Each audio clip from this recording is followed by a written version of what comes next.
When my daughter told me to stop talking to the neighbors, I didn't question her at first. She said it one evening in that brisk, efficient tone she used for everything in life, whether closing a business deal or correcting me on how to load the dishwasher. "They're gossips, Mom," she'd said. "They twist things. Don't let them drag you into their nonsense." And like always, I nodded. It wasn't that I agreed. I just didn't want to argue. At 58, after the slow, quiet years that followed my husband's death, I'd grown used to letting my daughter steer the conversation, the household, my life. She was all I had left nearby. My son lived 3 states away. And I suppose I was afraid of losing her too. Our neighborhood was small, the kind where everyone waved from driveways and baked pies for newcomers. I had always liked it. The rhythm of lawnmowers on Saturday mornings, the smell of barbecue drifting from patios, the small talk across fences. But slowly, after Claire's visits grew more frequent, that soundscape changed. She'd shake her head whenever she caught me chatting with Mrs. Watkins, my elderly next-door neighbor. "That woman thrives on drama," Claire would say. "She probably spreads stories about you." So I stopped.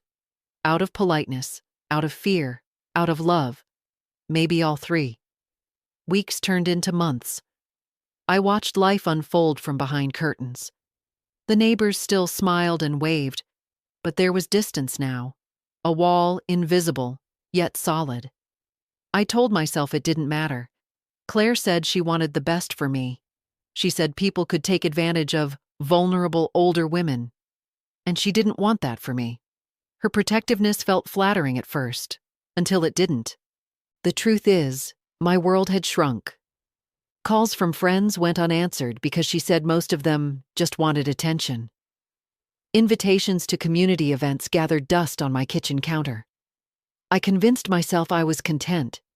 I had my garden, my books, and Claire's weekly visits. Still, sometimes at night, when the house was too quiet, I'd wonder why I felt lonelier than ever before. Then, one March afternoon, she mentioned she'd be leaving for a business trip, 5 days in Chicago. I remember feeling a flicker of excitement that startled me. Freedom.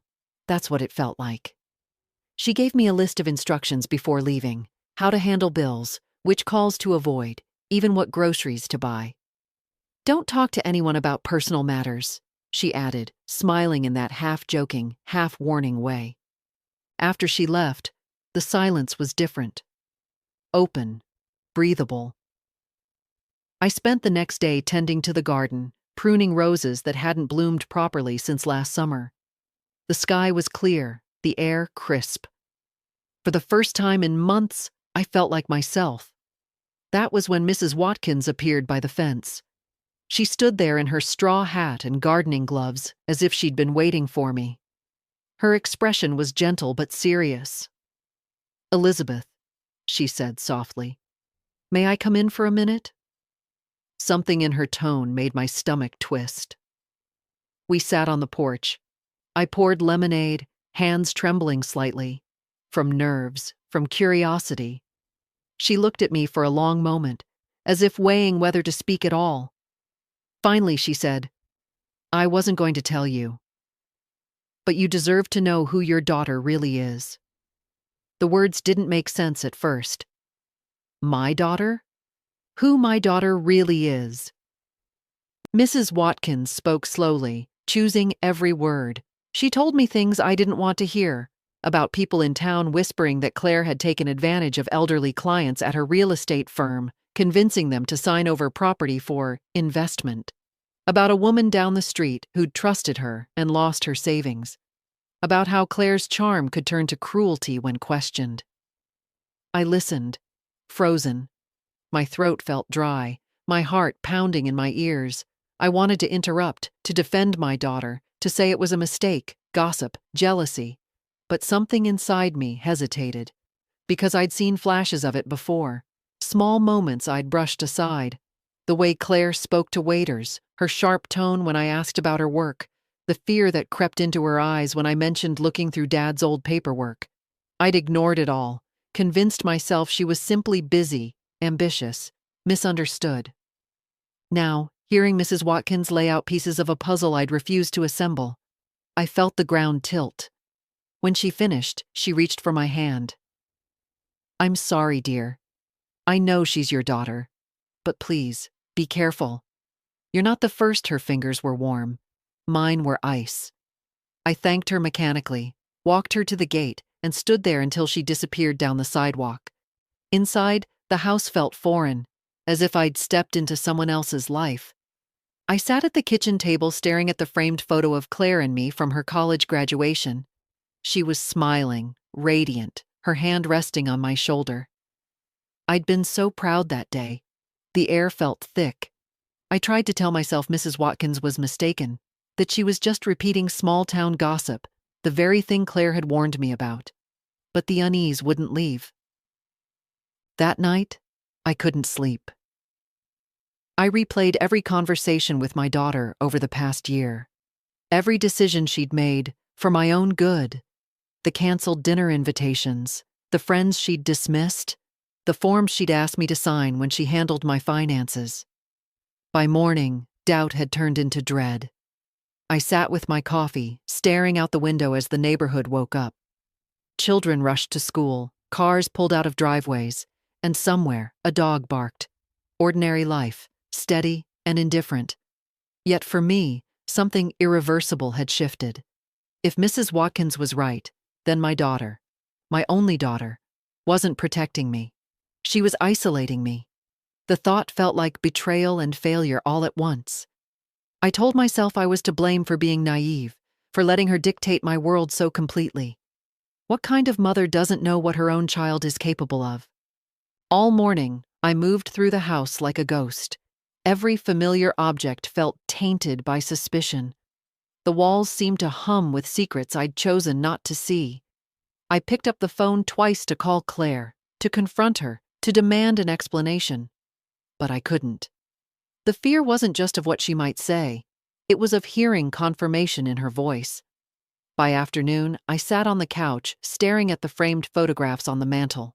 Family holidays, birthdays, graduations. All smiles, all illusions of safety. For the first time in my life, I wished my husband were still alive. He'd always seen through people, even the ones he loved. Maybe he would have seen through her. The day stretched endlessly. I couldn't focus on reading or television. Even the ticking of the clock felt loud, mocking. When night fell, I lay awake listening to the wind against the windows, and something inside me broke. Quietly, almost gently. The version of motherhood I'd built, the image of devotion and pride, cracked open to reveal something darker: dependence, fear, blindness. I didn't cry. I just stared into the darkness, whispering to myself the same question over and over. What have I done? The morning after Mrs. Watkins's visit, I sat in the kitchen surrounded by silence. The kind that doesn't comfort. The kind that asks questions you don't want to answer. The sunlight fell across the table, revealing dust I hadn't noticed before. I watched it drift in the air, glittering briefly before vanishing. It reminded me of my life these past few years, small, fading moments of self that I had let disappear. I didn't want to believe Mrs. Watkins, but disbelief requires evidence, and the more I searched for it, the less I found. I opened my filing cabinet, the one Claire had organized to help. Each folder was labeled neatly in her handwriting: utilities, taxes, insurance, legal.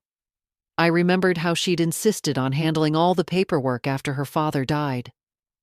"It's easier this way, Mom," she'd said. "You don't need to worry about details." I'd thanked her. I'd let her.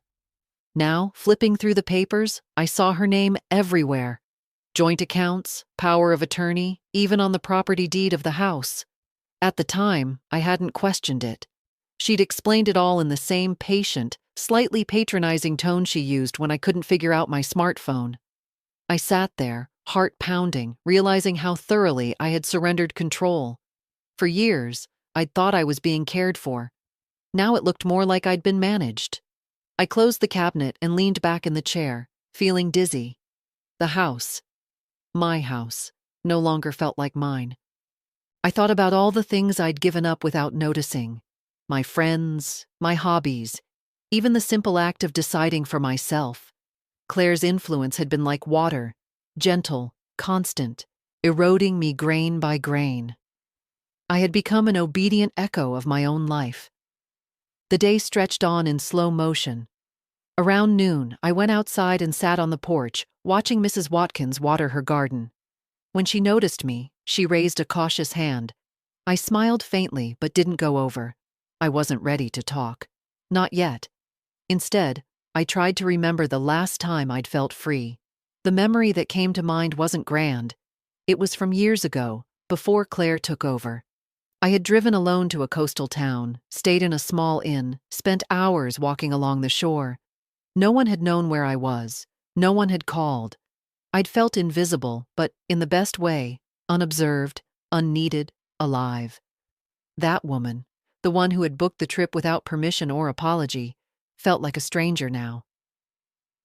In the afternoon, I decided to call my son, Nathan. We hadn't spoken properly in months. He answered with his usual calm voice, surprised to hear from me. I told him things had been strange lately. I didn't mention details, only that I was feeling uneasy about Claire's involvement in my affairs. He hesitated before answering. Then, carefully, he said, "Mom, I've had that feeling for a while." His words struck like lightning. He told me that Claire had once contacted him, asking him to sign documents related to future inheritance, something about simplifying estate planning. When he'd asked for clarification, she told him it was none of his concern. After that, she'd stopped speaking to him altogether. I felt sick. Nathan's tone was gentle, but there was sadness beneath it. "I didn't want to worry you," he said, "but if you think something's wrong, trust that feeling. Claire's smart, but she doesn't always know where the line is." When the call ended, I sat for a long time, gripping the phone. My hands were cold. I went into the bedroom and opened the drawer of my nightstand. Inside was a box of old letters, photos, and my late husband's watch. The sight of it steadied me. He'd always believed in reason, in evidence over emotion. He used to say that fear was just a signal to pay attention. So I decided to pay attention. That evening, I made a list. A simple one. Nothing fancy. At the top, I wrote what I've lost. Underneath, I started listing friends, trust, confidence, independence, my own voice. I stopped when I realized I was shaking. Then, on a new sheet of paper, I wrote what I still have. For a long time, I couldn't think of anything. Then, finally, time. Clarity. The truth. Maybe. The act of writing it down made something click inside me. I had been living in emotional fog, but now the outlines of my situation were clear. There was danger, yes, but also choice. I could stay silent and comfortable in my ignorance, or I could open the door and face whatever was waiting on the other side. By sunset, I had made my decision. I went to the mirror and looked at myself, truly looked. My reflection startled me. I saw the lines, the tired eyes, but beneath them something steadier had emerged. Resolve. I wasn't helpless. I wasn't senile or frail. I was a woman who had survived grief, loneliness, and years of quiet control. And now I was done being managed. That night I slept better than I had in weeks. The next morning, I woke early, brewed coffee, and dialed a number I hadn't used in years, an old friend of my husband's, a retired lawyer named Paul Emerson. He'd helped us buy the house decades ago. He sounded surprised to hear from me, but warm. When I asked if I could meet to discuss something personal, his tone shifted immediately. "Of course, Elizabeth. Tomorrow morning, if that works." It did. After hanging up, I sat back, the phone still in my hand. The decision felt monumental, even though it was just a phone call. For the first time in a long time, I'd acted without permission. That afternoon, I called Mrs. Watkins. I told her gently that I'd heard her, that I appreciated her honesty. I didn't ask for details. Not yet. She said she was glad I was taking things seriously, and that she'd help however she could. Her kindness steadied me more than I expected. As the day faded, I sat on the porch again, watching the light sink behind the trees. The neighborhood felt different now. Not hostile, not distant, but alive again. I could almost feel the quiet pulse of solidarity among the women who had been dismissed, silenced, or called gossips. Maybe that's what frightened my daughter the most. Not gossip, truth shared between women who refused to be small. When night came, I found the strength to whisper to myself, "No more hiding." It wasn't a declaration of war. It was a promise. To see clearly, to speak plainly, to stop apologizing for existing. I didn't know yet what I would uncover or what it would cost. But for the first time in years, I felt awake. And I knew that once you wake up, you can't go back to sleep. Claire came back 2 days earlier than planned. I was in the garden trimming the hydrangeas when I heard her car pull into the driveway. The slam of the car door was sharper than usual, too loud for a calm arrival. I felt that old, familiar tension gather in my chest, like a reflex I couldn't unlearn. She walked up the path briskly, heels clicking, phone in hand, eyes already scanning the house as if checking for signs of disobedience. "You've been talking to the neighbors," she said without greeting, her tone flat but loaded. It wasn't a question. I set down the shears and wiped my hands on my jeans. I told her Mrs. Watkins had stopped by while she was gone. That was all. Claire exhaled sharply, the kind of sound that wasn't quite a sigh, not quite anger. "I told you to stay away from her, Mom. She's a troublemaker." Her words felt rehearsed, controlled. That was her gift, sounding rational while making me feel irrational. I tried to keep my voice calm. She was just being kind. Claire's expression hardened. "You don't understand how people like her operate. She pretends to care, but she loves drama. Did she tell you some ridiculous story about me?" I didn't answer right away, and that silence, my hesitation, told her everything. Her eyes narrowed. "She did, didn't she?" When I said that, Mrs. Watkins had simply mentioned things I found confusing, not necessarily true, she laughed, a short, sharp sound with no humor in it. "Of course she did. That woman spreads lies for entertainment. I've seen her do it to other families." The words flowed fast, confident. I recognized the pattern. Overwhelm, deny, redirect. It was how Claire handled anyone who challenged her. She started pacing, gesturing as she spoke. "You've been through a lot since Dad died. You're vulnerable, and people see that. They'll take advantage if you let them. That's why I've tried to protect you." That word, protect, struck something raw. It was the same argument she'd used to justify every restriction, every intrusion. I told her, quietly, that I didn't feel protected. She stopped pacing. "What's that supposed to mean?" "It means," I said, careful with every word, "I need to make my own choices again. About who I talk to. About my life." Her expression froze. For a moment, she looked like she didn't recognize me. Then her voice dropped, colder now. "Where is this coming from?" "You've been fine for years.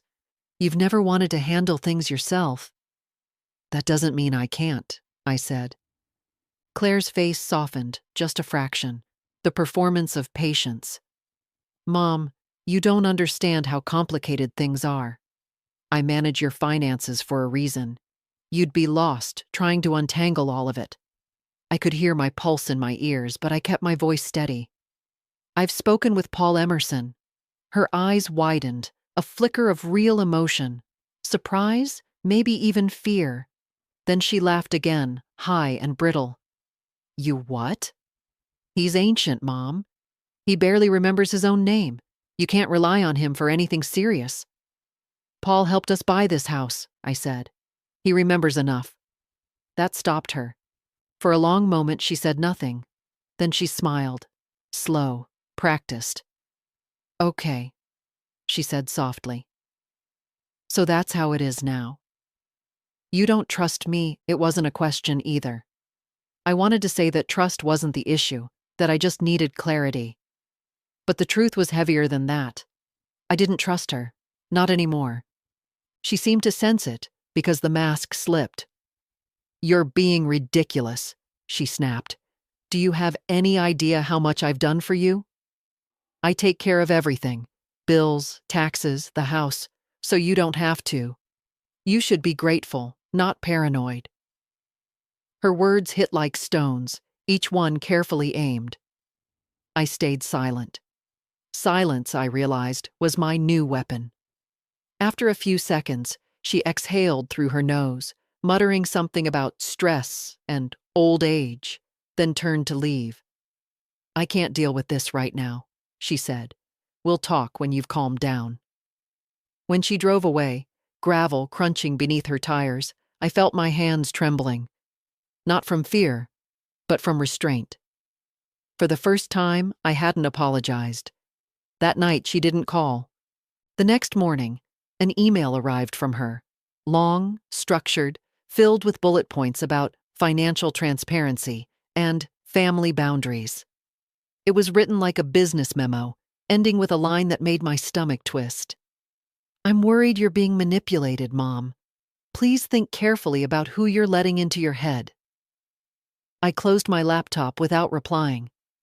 Over the next few days, her presence lingered even in her absence. She sent messages, not affectionate ones, but questions disguised as concern. "Have you paid the utility bill? Did you talk to anyone else? Did Mrs. Watkins say anything new?" Each message was a test, and each unanswered one a victory. But control doesn't surrender easily. On Thursday evening, I heard a knock at the door. When I opened it, Jessica from across the street stood there holding a casserole dish. "Claire asked me to check on you," she said gently. She was worried. The kindness in her eyes was real, but the message wasn't hers. I invited her in, thanked her for the food, and after she left, I locked the door and leaned against it, breathing slowly. It wasn't enough for Claire to manage my finances or isolate me socially. Now she wanted the whole neighborhood to see me as fragile, unstable. It was a perfect tactic. Once people believe you're weak, your truth becomes easy to dismiss. That night, I wrote everything down. Dates, words, even the tone she used. I wasn't sure what I'd do with it yet, but documenting it made me feel anchored, as if reclaiming my version of events could protect me. 2 days later, she returned again, unannounced. This time she brought a folder of documents. "These need your signature," she said coolly. I took them, opened the first page, and saw her name next to mine. Joint authorization to transfer assets. I looked up. "What's this?" She smiled thinly. "It's just paperwork. Streamlining your account so I can handle things if something happens to you." Something in her tone, casual, confident, filled me with quiet rage. "I'm not signing this," I said. Her eyes flicked up, sharp. "Excuse me?" I said I'm not signing. The silence that followed was deep and dangerous. I saw it in her face, the calculation, the disbelief. She wasn't used to resistance. Finally, she said, "You're making a mistake. People will take advantage of you. You'll lose everything." I handed the folder back to her. "Then I'll lose it on my own terms." She stared at me, speechless. Then, with a tight smile, she gathered her things and left. The sound of the door closing behind her felt like a declaration. Later that night, Mrs. Watkins called. She said she'd seen Claire leaving, looking like a thundercloud. I told her not to worry, that it was fine. For the first time, I actually believed it. I went to bed feeling something I hadn't felt in years: power. Not loud or defiant, but quiet, steady power. Claire would come back, I knew that. She'd change tactics, maybe soften her voice, maybe strike harder. But now I wasn't the same woman she'd left behind. The war had begun, and I was finally ready to fight. The morning after Claire's second visit, I woke before sunrise. The house was still, the air cool, and for the first time in a long while, I didn't feel afraid. I felt alert, focused in a way that reminded me of who I'd been long ago, before grief dulled everything. The decision to defend myself wasn't dramatic. It wasn't even emotional. It was simply logical, like something that had been waiting in the background for years, quietly forming shape. I made coffee, sat at the kitchen table, and opened my notebook, the one where I'd been recording everything. Each line felt like a thread, and together they formed a web of control, manipulation, and lies. I wasn't sure where to begin, so I started with what I could control. At 9 a.m., I drove to Paul Emerson's office. The building was old brick, the kind that smelled faintly of dust and paper, the air still and steady. Paul met me with the same calm smile I remembered from my husband's days. His hair was white now, his gait slower, but his eyes were sharp. When I told him why I'd come, he didn't interrupt. He just listened, nodding occasionally, his expression growing more serious with each detail. When I finished, he leaned back in his chair, hands folded. "You're right to be cautious, Elizabeth," he said quietly. "Your daughter's name appears on several documents she shouldn't have access to. You're not the first parent I've seen in this situation." Hearing those words, "not the first," was both terrifying and comforting. I wasn't alone, and I wasn't crazy. He suggested a few steps: revoke the power of attorney, transfer all remaining assets into a trust in my own name, and close joint accounts. He would prepare the paperwork within the week. Then, after a pause, he added gently, "You'll need to be careful. Once people like your daughter realize they're losing control, they don't react kindly." I nodded. I know. When I left his office, the sunlight felt too bright. The air seemed to hum with the enormity of what I'd done. It wasn't rebellion. It was self-preservation. That afternoon, I went to the bank. I sat with a young advisor who treated me with the kind of dismissive politeness reserved for older women. But when I produced Paul's letter and asked to remove Claire from all accounts, his tone shifted immediately. Paperwork was signed, documents stamped. Each signature felt like a piece of myself being reclaimed. By the time I returned home, exhaustion hit me. The physical kind that comes after fear finally gives way to action. I brewed tea, sat by the window, and watched the wind ripple through Mrs. Watkins's garden. She waved when she saw me. I waved back, and that simple gesture felt like solidarity. That evening, Claire called. Her voice was overly calm, almost pleasant. "Hey, Mom," she began. "I just got some notifications from the bank about account changes. Is everything okay?" It took effort to keep my tone even. "Yes," I said. "I met with Paul. He's helping me reorganize things." A pause, then, clipped. "You met with Paul again?" "Yes." Her voice shifted instantly, the warmth gone. "Why didn't you tell me?" "Because I didn't need to." There was a sharp inhale on the other end. "Mom, do you realize how dangerous this is? You're letting that old man confuse you. You could lose everything if you make one mistake." I felt my heartbeat quicken, but my voice stayed calm. "Then I'll take that risk." Her silence was long and heavy. Then she said, low and cold, "You're making a fool of yourself. And everyone will see it." When she hung up, I exhaled slowly, realizing I'd been gripping the phone too tightly. But instead of collapsing, I smiled. She was rattled. That meant I was finally where I needed to be, unpredictable.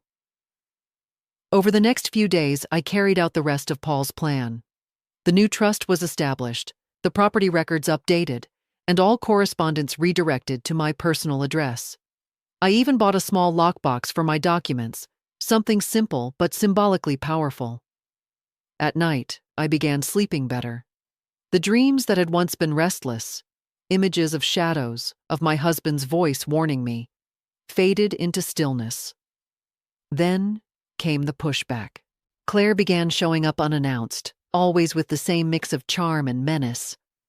One evening, she brought dinner, my favorite soup, made exactly how I liked it. She set it on the table, smiling, as if nothing had happened. I thought we could start over, she said lightly. I thanked her, but my guard stayed up. She asked casual questions. Had I been out much? Was I seeing Mrs. Watkins again? Had I changed anything important? When I didn't answer the way she wanted, her tone sharpened. You're letting people interfere, Mom. They don't care about you like I do. I met her eyes. They don't control me either. She flinched, but covered it with a smile. I'm just worried about you. I know, I said quietly. You always are. After she left, I poured the soup down the sink. It wasn't poisoned, of course, but something about it, the gesture, the performance, felt toxic in another way. The next day, I changed the locks, not out of paranoia, but to mark a boundary. I didn't owe her access to every part of my life anymore. Mrs. Watkins came by in the afternoon. When I told her what I'd done, she nodded approvingly. Good, she said. You've stopped explaining yourself. That's when they start to lose. We sat on the porch, sipping lemonade, and for the first time I laughed. Not the careful laugh I'd practiced for years, but a real one, from somewhere deep. It startled me how easy it felt. A few days later, I received a letter from the bank confirming all changes were finalized. My accounts, my property, my autonomy, all secure. I placed the letter in my lockbox and felt something close to peace. Of course, I knew it wasn't over. People like Claire didn't accept defeat quietly. She'd try again, through manipulation, through guilt, maybe through something harsher. But I was ready. That night I wrote one final entry in my notebook. Today, I stopped being managed. If she comes for me again, she'll find a woman, not a victim. I closed the notebook, locked it away, and sat by the window watching the moon rise over the quiet street. The world outside hadn't changed. The same houses, the same hum of distant traffic. But inside me, everything had shifted. For the first time since my husband's death, I didn't feel like someone's dependent. I felt whole. And I knew that whatever Claire tried next, she'd discover something she'd never expected. Her mother wasn't afraid anymore. It started with flowers. A large, over-arranged bouquet arrived one morning. Lilies and white roses bound in a satin ribbon. The note read, I'm sorry if I was harsh. Let's not fight. Love, Claire. The handwriting was careful, deliberate, her public face handwriting. I placed the bouquet on the table, stared at it for a long moment, then carried it outside and left it on the porch for the wind to handle. By noon, petals had begun to scatter across the steps, soft and hollow. I watched them drift away as if the house itself was rejecting the apology. 3 days later, she appeared in person. No announcement this time, just her car rolling into the driveway, her knock quick and insistent. When I opened the door, she looked perfect, as always. Tailored coat, polished shoes, smile that could charm a courtroom. But her eyes were cautious, measuring. I thought we could have lunch, she said lightly. There's a new place downtown. My treat, I hesitated, then nodded. I wanted to see what her new strategy would be. At the restaurant, she was all warmth and nostalgia. She asked about my garden, about my reading, even about Mrs. Watkins, pretending for once that the woman was harmless. She told stories about work, about difficult clients, about how stressful her life had been lately. The food arrived, and she pushed her plate around more than she ate. Every few minutes, she'd reach across the table to touch my hand, her tone soft, almost pleading. You know, she said finally, we've always been close. I hate that there's tension between us. I looked at her, at the perfect facade she wore like armor. Tension doesn't come from nowhere, I said. She blinked, smile faltering for half a second. Then she recovered. I just think people, neighbors, lawyers, they get in your head. They make you doubt the people who love you most, I didn't answer. Silence, I'd learned, unsettled her more than argument. She leaned forward, lowering her voice. Mom, I know you're angry. But everything I've done, I did for you. You've always been too trusting. You need someone who understands how the world works. Her words used to work on me, that blend of flattery and concern. Now they just sounded tired. When I didn't respond, she sighed, theatrically gentle. I just want us to go back to normal. There's no going back, I said quietly.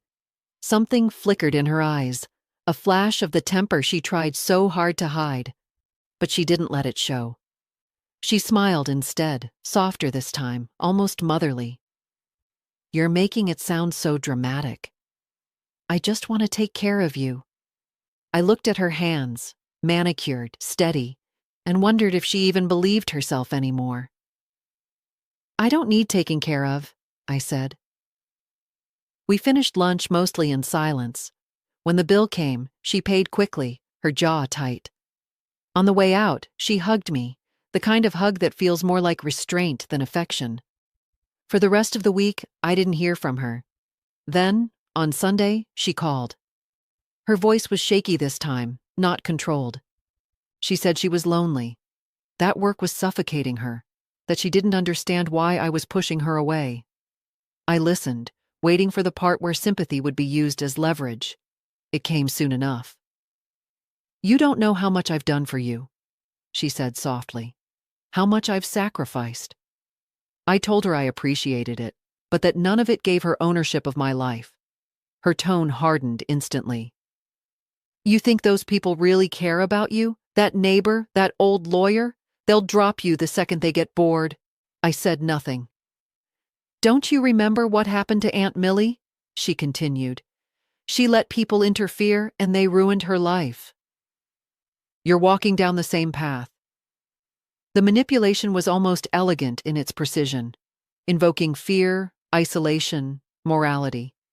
But I'd learned that fear only works if you stay silent. Claire, I said quietly, you're repeating yourself. You don't need to protect me anymore. The phone line went dead after a long pause. I spent the rest of the evening in the garden, trimming back the roses. The air was cool, and the earth smelled fresh. I thought about how control often comes disguised as love, how long it takes to recognize the difference. The next week, she sent gifts, a silk scarf, my favorite tea, a framed photo of us from years ago, each item perfectly chosen, perfectly meaningless. I placed them in a box in the closet. Then came the visit I'd expected, the one with the tears. She arrived late one afternoon, eyes red, hair disheveled, no makeup. She said she'd been thinking, that maybe she'd been wrong, that she only wanted to fix things. Her voice trembled just enough to sound believable. I made tea and listened. She told me about her childhood, how hard it had been after her father died, how she'd always felt responsible for me. There were moments I almost believed her. But when she reached the part about trust, her tone shifted ever so slightly. If you'd just sign one paper, she said softly, it would make things easier for both of us. There it was, the center of the storm, revealed in one quiet request. I looked at her and felt nothing, no anger, no pity, no fear, just clarity. I'm not signing anything, I said calmly. Her expression shattered for a second before she composed herself. You're being impossible, she whispered. Everyone's trying to help you. I know, I said, standing, and I'm helping myself. She stared at me as if seeing a stranger. Then she rose slowly, gathered her things, and left without another word. When the door closed, I realized I wasn't shaking. My heartbeat was steady. Later that evening, I opened the window and let the cool night air fill the house. Somewhere outside, I could hear Mrs. Watkins laughing with another neighbor. The sound drifted through the dark like something alive and defiant. For the first time, it didn't make me feel guilty. It made me feel connected. I realized then that Claire's power over me had never been her words or her control of my finances. It had been my silence. The belief that keeping peace was the same as keeping love. Now that silence was broken. I poured myself a glass of wine, sat by the window, and wrote in my notebook. She tried kindness the way a snake tries stillness, waiting for the right moment to strike. But I see her now, and seeing is freedom. The house felt warm, peaceful. Even the shadows seemed softer. Claire would come again, I knew. But each time she did, I would meet her with the same calm refusal. Not anger, that would feed her, just stillness. Because stillness, I realized, was the one thing she couldn't manipulate. Freedom, I learned, doesn't arrive with a shout. It seeps in quietly, like light through a crack in a closed room. The days after Claire's last visit passed without calls, without flowers, without accusations. At first, the silence felt unnatural. I kept expecting her name to flash on the phone, to hear her car in the driveway. But as hours turned to days, I realized silence could also mean safety. I started walking again, real walks, not errands. There's a small community center near the church downtown, where retirees gather for book clubs and pottery classes. I hadn't been there in years. Claire once said such places were for people who'd given up on living. On a Tuesday morning, I went anyway. The room smelled faintly of clay and coffee. About a dozen women sat around tables covered in paint-splattered newspapers. A few looked up when I entered, curious but kind. The instructor, a silver-haired woman with bright blue glasses, smiled and handed me a lump of clay. "We make mistakes in tea here," she said. "That's all you need to know." Her name was Margaret. By the end of that first class, my hands were streaked with gray dust, my shoulders sore from concentration. I hadn't created anything remarkable, just a misshapen bowl, but it felt like reclaiming a small, forgotten part of myself. When class ended, Margaret asked if I wanted to join them for coffee next door. I hesitated, then said yes. At the cafe, the conversation drifted easily between laughter and confessions. They talked about grown children who called only when they needed money, about husbands gone or indifferent, about the strange invisibility of aging. I didn't contribute much that first time, just listened. But the sound of their voices, unguarded, warm, unapologetic, felt like music. Margaret noticed my quietness. "You'll speak when you're ready," she said simply. Most of us had to relearn how. Over the following weeks, I returned every Tuesday. My bowls improved slightly, my laughter even more. One day, I mentioned Claire, vaguely, carefully. The table went still, not with judgment, but understanding. Joan, a woman with kind eyes and a soft Southern accent, reached over and squeezed my hand.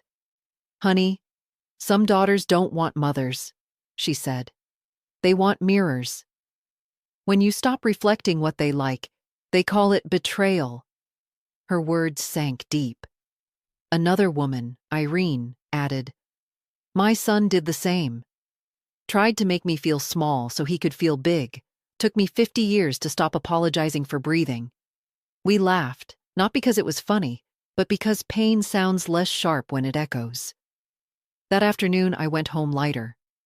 It wasn't joy yet, more like relief, the kind that comes when you realize your suffering isn't unique. Shared pain, I discovered, can be its own kind of healing. As spring turned to early summer, I found a rhythm. Morning walks, pottery classes, evenings spent reading or sitting on the porch with Mrs. Watkins. She had grown frail, but her mind was as clear as ever. We talked often about life, about motherhood, about the small cruelties hidden in good intentions. One evening she said, "We were raised to believe love meant obedience. But love without respect is just control dressed up pretty." I nodded, remembering every time I'd mistaken control for care. Later that week, she invited me to a small women's circle at the church. "It's not about religion," she said. "It's about breathing space." I went, expecting sermons. Instead, I found quiet. The women sat in a semicircle, candles flickering on a low table. We spoke about forgiveness, not for others, but for ourselves. When it was my turn, I said I wasn't ready to forgive Claire, that maybe I never would. The woman leading the session smiled gently. "Forgiveness isn't always letting them back in," she said. Sometimes it's closing the door without hate. Something in me loosened. That night, I dreamed of my husband. We were in our old kitchen, sunlight spilling across the floor. He didn't speak. He just looked at me, smiling the way he used to when I'd done something brave. I woke up with tears on my face, but a strange peace in my chest. The next morning, I opened all the windows. The air smelled of cut grass and honeysuckle. I brewed tea and sat by the window, writing in my notebook. Healing isn't revenge. It's walking away so far they can't hear your name without remembering what they lost. My handwriting was steadier now, the words surer. Around that time, Margaret suggested organizing a small exhibit of our pottery. Nothing formal, just a display at the community center. We spent days setting it up, arranging bowls and vases, our hands moving easily in quiet collaboration. When it was done, I stood back and felt an odd sense of pride. It wasn't about the clay. It was about belonging somewhere again. On the day of the exhibit, people wandered through the room, admiring the work. I caught snippets of conversations, compliments, laughter, stories. No one mentioned age, fragility, or dependence. We were creators, not caretakers. As I watched, I realized how far I'd come from the frightened woman who once believed her daughter's approval was her oxygen. I still loved Claire.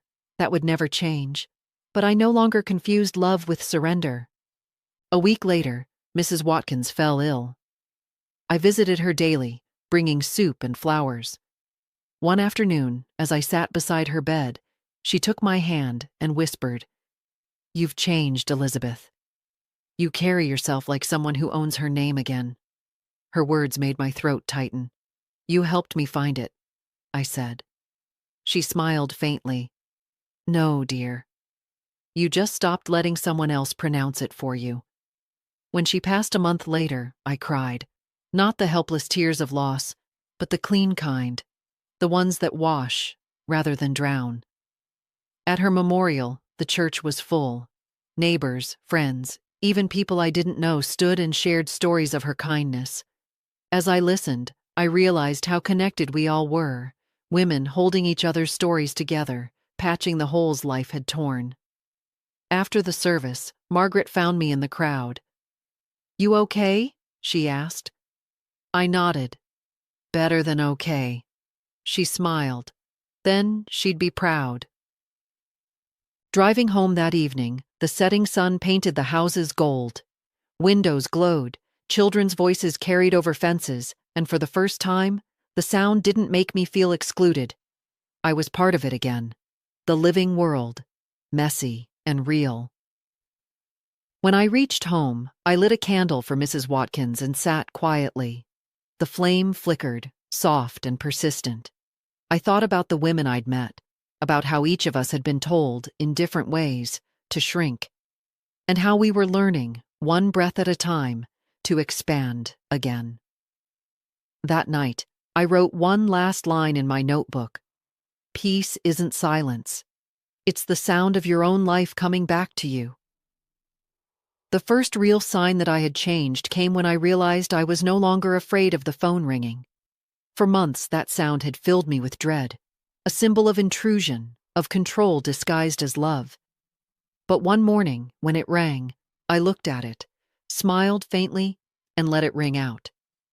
The silence that followed felt like applause. I wasn't hiding anymore. I was planning.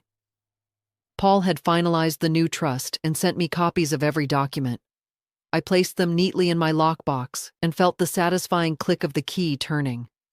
The house was legally mine again, fully and irrevocably. That same afternoon, I called the utility companies and removed Claire's name from all accounts. Each time the clerk asked for verification, I repeated my name, Elizabeth Harper, slowly, clearly, like a statement of identity. By the time I hung up, my voice had steadied into something that sounded almost unfamiliar. Confidence. I knew Claire would find out eventually, but this time I wanted her to. The next day, I invited Margaret and Joan for tea. We sat on the porch in the late spring sunlight, the air smelling faintly of lemon balm. I told them about my decision to take full control of my life, my property, my finances. Joan raised an eyebrow, smiling. So the Queen reclaims her throne. Margaret laughed softly. About time. Their support made something inside me settle. I realized that independence wasn't about isolation. It was about standing surrounded by people who respected your space. That evening, I wrote a letter, not to Claire, but to myself. You will not be baited by her anger, nor softened by her tears. You owe her love, not obedience. You owe yourself peace. I sealed it, placed it in my desk drawer, and decided that if ever I doubted myself again, I'd read it aloud. It didn't take long for Claire to respond. 3 days later, she appeared at my door again. No flowers this time. No gifts.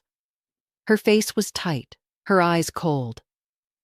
We need to talk, she said. I stepped aside and let her in. She walked straight to the kitchen, as if she still owned the place. Why am I getting calls from the bank? She demanded. And the utilities? What exactly are you doing? I'm taking care of my own affairs, I said evenly. She laughed, short, brittle. You're making a mess. You don't know what you're doing. I know exactly what I'm doing, I replied. She stared at me, waiting for me to soften, to explain. When I didn't, her mask began to crack. You're listening to those people, she said. That old lawyer, that neighbor. They've turned you against your own family. I didn't need anyone to turn me, I said quietly. You did that yourself. Her jaw tightened. You're throwing everything away. For what? Pride? For peace, I said. She slammed her hand on the table, hard enough to rattle the cups. Do you even hear yourself? You sound insane. The word didn't land the way she wanted it to. Once it would have cut deep. Now it floated past me like smoke. I met her gaze steadily. You can leave, Claire. I'm not doing this anymore. For a moment, she didn't move. Then, realizing she'd lost this round, she straightened, smoothed her hair, and said in a low voice, You'll regret this. I already regretted everything that came before, I said. She left without looking back. The moment her car disappeared around the corner, I closed the door, leaned against it, and exhaled. I wasn't trembling. I wasn't angry. I was calm, and that calm felt invincible. But I also knew the storm wasn't over. Claire wasn't the kind to walk away quietly. The next week, I received a call from a number I didn't recognize. It was someone from her office, polite but evasive. They asked strange questions. Had I been feeling mentally clear lately? Was anyone helping me with decisions? I recognized the tactic immediately. She was testing the waters, seeing if she could build a case for incompetence. I ended the call without answering. Then I called Paul. He sighed when I told him. It's not uncommon, he said. I'll make sure all your documentation is airtight. If she tries anything, she'll have no ground to stand on. The next day, I went to his office and signed an affidavit declaring my full mental capacity. I brought copies home and placed one on my refrigerator, a quiet warning to anyone who might doubt me. Claire didn't call for 2 weeks. I assumed she was regrouping, recalculating. I went on with my life. The pottery classes continued. The garden flourished. I joined a local volunteer group that helped elderly residents manage paperwork, ironic considering where I'd started. Helping others who'd been manipulated, hearing their stories, that became my quiet revenge. I saw my own reflection in their confusion and fear, and it made me stronger to know I could guide them through it. One afternoon, while sorting donations at the community center, I overheard 2 women talking about a daughter who'd drained her mother's savings account. The mother had been too afraid to press charges. I walked over, gently introduced myself, and said, You're not crazy, and you're not alone. The woman's eyes filled with tears. We talked for an hour. When she left, she hugged me tightly. That night I wrote in my notebook, Strength isn't always the roar of victory. Sometimes it's the quiet act of teaching someone else how to fight. The following Sunday, I found a letter slipped under my door. I recognized Claire's handwriting immediately. The envelope wasn't sealed. Inside, a single page. You've made your choice. I hope you're happy with your new friends. Don't expect me to be there when they leave you like everyone else has. I folded the letter neatly, placed it in the trash, and didn't think about it again. Instead, I went outside, the air heavy with the scent of summer rain. Across the street, children were riding bikes, laughter echoing through the evening. Mrs. Levin, the neighbor 2 houses down, waved from her porch. I waved back, feeling something warm expand in my chest. Not joy, exactly, but belonging. When I went back inside, I stood before the mirror. My reflection looked older, yes, lined, weathered, but not small. My eyes were steady, my shoulders relaxed. For years, I'd measured my worth by how well I could keep peace. Now I understood peace wasn't something to keep. It was something to claim. Claire could send letters, make calls, stir rumors. None of it mattered anymore. Because whatever storm she brought next, I would meet it not as a frightened mother, but as a woman who had finally learned how to resist. And I was ready. It began with a knock at the door early one Thursday morning. I was washing dishes when I heard it. Firm, official, the kind of knock that doesn't belong to neighbors or friends. When I opened the door, 2 people stood there, a woman in a navy blazer and a man holding a clipboard. They introduced themselves as representatives from Adult Protective Services. My first thought was confusion. The second was cold understanding. Claire. The woman smiled politely. We've received a report expressing concern about your well-being, Mrs. Harper. May we come in for a brief conversation? For a moment, my hands trembled, but I stepped aside and gestured toward the living room. Of course, I said. Please, sit. They began asking questions about my health, my finances, my daily routines. Their tone was calm, almost rehearsed. I recognized the careful neutrality of professionals trained not to reveal judgment. Had anyone been taking advantage of me? Did I feel safe in my home? Was there a trusted relative helping manage my affairs? Each question was a blade wrapped in velvet. I answered clearly, steadily, offering documents whenever appropriate. Bank statements, medical reports, the notarized letter from Paul verifying my capacity. I even offered them tea. When they finally looked at each other and nodded, the woman said, "Everything seems in order, Mrs. Harper. Thank you for your time." Sometimes these reports are simply misunderstandings. I smiled faintly. I imagine so. When they left, I closed the door, locked it, and leaned against it for a moment. My legs were steady, but inside me something cold and sharp had solidified. This wasn't just manipulation anymore. This was war. I called Paul immediately. When I explained what had happened, his tone hardened. "She's overstepped," he said. "That's actionable harassment." By that afternoon, he'd filed a cease and desist letter addressed directly to Claire. It was brief, firm, and devastating in its precision. It stated that any further attempts to interfere with my affairs would result in legal consequences. I read the letter twice before signing. My hands didn't shake this time.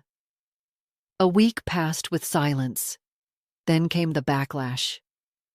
Rumors began circulating in the neighborhood that I was losing touch, that I'd been confused about finances, that I'd fallen under bad influence. I could hear it in the way people greeted me, kind, cautious, uncertain. Even Mrs. Levin looked uneasy when she waved from her porch. It didn't take much to trace the source. Claire's whispers traveled faster than the wind. At first, I considered ignoring it. Then, one morning at the community center, I found Margaret waiting by the door, newspaper in hand. "You've seen this?" she asked. On the second page was a small column, a local business piece about a respected real estate agent facing personal family struggles. Claire's name wasn't mentioned, but mine was. The description was unmistakable. A retired widow suffering from confusion, whose daughter has been forced to intervene to protect family assets. It was elegant, calculated, defamation dressed as concern. I felt my chest tighten, then ease again. I'd expected this. The timing was perfect, just after the cease and desist, just before she lost every legal hold. I called Paul again. His tone was calm, almost approving. "She's panicking," he said. "People lash out when they lose control." "We'll handle it," and he did. Within days, his office sent a response to the paper, formal, factual, accompanied by documentation proving every one of Claire's claims false. They printed a correction in the next issue, small but clear. Still, I wasn't satisfied with quiet correction. For years, I'd been silent. Now I wanted to be heard. I agreed to speak with a local journalist, a woman named Hannah, who'd covered community issues before. I told her everything, not in anger, but in truth. I showed her the letters, the reports, the trust documents, the cease and desist. When the article came out 2 weeks later, the headline was simple: "When protection becomes control, one woman's fight for autonomy." It wasn't vindictive. It was powerful. It told the story of a generation of women whose children had turned concern into cages. The story spread, modestly, quietly, but enough that people began stopping me in the street. Neighbors who'd once looked at me with pity now looked at me with respect. Some even apologized for believing the rumors. Claire, of course, called. Her voice was icy. "Do you have any idea what you've done? You've humiliated me." My boss saw that article. I let her speak, let her words run out. Then I said, "Everything I said was true." "That doesn't matter," she snapped. "You made me look like a monster." "You did that yourself," I said softly. There was a pause, then a low, bitter laugh. "You think this is over?" "I can fix this, Mom. I always fix things, I know," I said. "That's the problem." She hung up. 2 days later, I received word that she'd been suspended from work pending investigation into unethical practices, the same kind of manipulation Mrs. Watkins had warned me about months ago. The firm found irregularities in her clients' contracts. She'd been taking commissions under other names, using elderly clients' trust to her advantage. It was almost poetic, the truth she'd buried in others' lives surfacing to consume her own. I didn't celebrate. I just felt finished. That evening, I sat on the porch, watching the sunset spread gold across the lawns. The air smelled faintly of rain, and the neighborhood was quiet. Margaret called to tell me she'd read the follow-up article, the one about Claire's suspension. "You handled it beautifully," she said. "I didn't handle anything," I replied. "It handled itself." She laughed softly. "That's what happens when you stop protecting people from the truth." When I hung up, I felt something shift inside me. Not triumph, not relief, but a deep, still certainty.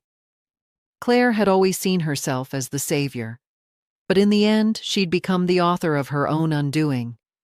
I wrote one last entry in my notebook that night. She taught me control. I taught her consequences. The next morning, I woke early, brewed coffee, and opened the window.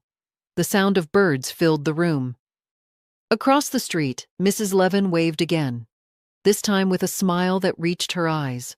The world had returned to its natural rhythm, and I, for the first time in years, was entirely free. Autumn arrived quietly that year, with a kind of calm I'd never known before. The trees turned gold early, the air smelled of rain and wood smoke, and for once, I didn't feel the passing of time as loss, only as movement. It had been 4 months since the article, 3 since Claire's suspension, 2 since the silence became permanent. At first, I thought I'd miss her, the sound of her voice, the quick visits, the illusion of closeness. But I didn't. What I missed, I realized, wasn't her. It was the idea of family I'd invented to make her behavior bearable. Reality, stripped of illusion, was lighter. I filled my days easily. Mornings began with walks to the cafe where Margaret and Joan waited, their laughter already rising above the hum of conversation. Sometimes we planned community events. Sometimes we sat in comfortable silence. I'd become the quiet one of the group, not withdrawn, just peaceful. At the community center, my pottery had improved. The bowls I made now were symmetrical, smooth, and simple, practical things made to be used. Margaret once joked that they looked like they'd been made by someone who had stopped apologizing. Maybe she was right. I began teaching a class myself, basic pottery for beginners. Mostly women my age, a few younger ones too. We spent as much time talking as working. It wasn't just about clay, it was about reclaiming space. When one woman confessed she felt trapped caring for her adult son, I smiled and said, "Freedom doesn't need permission. It only needs a decision." Each time I said words like that, I could feel Mrs. Watkins somewhere smiling. Life became small, deliberate, beautiful. I read novels in the evenings, tended my garden, cooked for myself again. Simple meals, but full of intention. Herbs from my own pots, bread that filled the house with warmth. Sometimes, when the sky turned violet just before sunset, I'd sit on the porch with a cup of tea and watch the neighborhood lights come on one by one. No longer observing from exile, but belonging. People waved again. Real waves this time, not the hesitant kind. The rumors had faded, replaced by a kind of quiet respect. "That's Mrs. Harper," I once overheard a young mother telling her child. "She's strong." She stood up for herself. I smiled, not out of pride, but out of recognition. Then, one afternoon, I saw Claire again. It was in the grocery store. Sudden, unexpected. She looked smaller somehow, her posture tense, her eyes hollowed by sleeplessness. For a moment, she didn't notice me. When she finally did, she froze, her face flickering between anger and shame. "Mom," she said quietly. I nodded. "Claire." She tried to smile, but it didn't reach her eyes. "You look good." "So do you," I said, though it wasn't true. We stood there for a few seconds in the awkward hum of the refrigerated aisle. She looked as if she wanted to say something more, but couldn't find the right words. I could almost feel the weight of her pride pressing down on her. Finally, she asked, "Are you still angry?" I thought about that for a moment. "No," I said honestly. "Anger's heavy." I put it down. She nodded slowly, swallowing hard. "I lost my job," she admitted. "No one wants to work with me now." "People talk. I know," I said softly. She glanced up, eyes wet but defiant. "I didn't mean for things to go this way." "I believe that," I said. "But you made choices." She looked away, blinking fast. "So did you." "Yes," I said.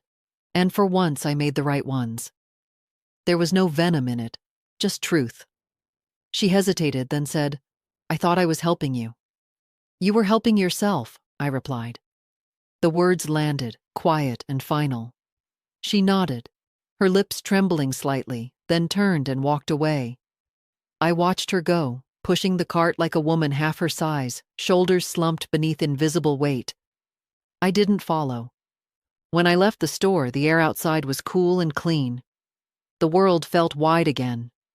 I realized I didn't hate her. I just didn't owe her anything anymore. That night, I sat by the window, the candle burning low. I thought about the strange symmetry of it all, how her attempts to control me had destroyed her, and how my resistance had saved me. Paul called the next morning to tell me Claire had officially lost her license. The investigation had concluded. Multiple cases of fraud, coerced signatures, falsified documents. She was facing legal consequences, possibly even a trial. I thanked him, but there was no triumph in my voice, only closure. After the call, I walked to the garden. The roses had bloomed again, late in the season, but full and bright. I knelt and touched one gently, feeling the softness of its petals. It had taken pruning, sunlight, and time to return, just like me. In the following weeks, I began writing, not in my old notebook, but in a new one, clean pages untouched. I didn't write about pain or revenge this time. I wrote about quiet mornings, about clay under my hands, about the smell of earth after rain. Sometimes in the middle of writing, I'd catch myself smiling for no reason. It felt strange, almost foreign, to feel peace that wasn't borrowed from someone else's approval. By winter, my class at the community center had doubled in size. Younger women joined too. Women juggling work, family, and exhaustion.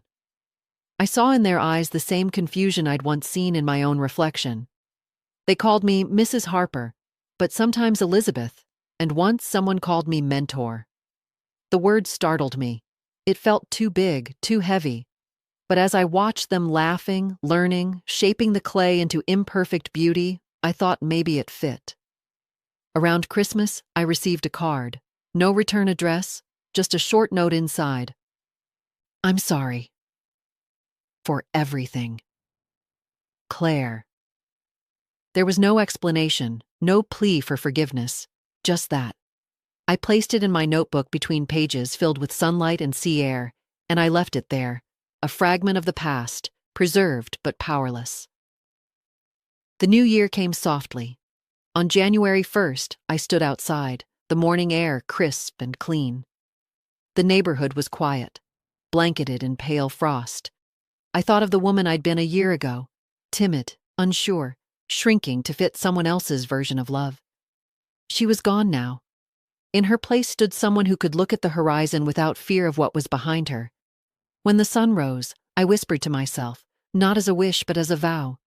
I will never again mistake control for care. I will never again apologize for living. Then I went back inside, brewed coffee, and opened my window wide to let in the light. The air smelled of a new beginning.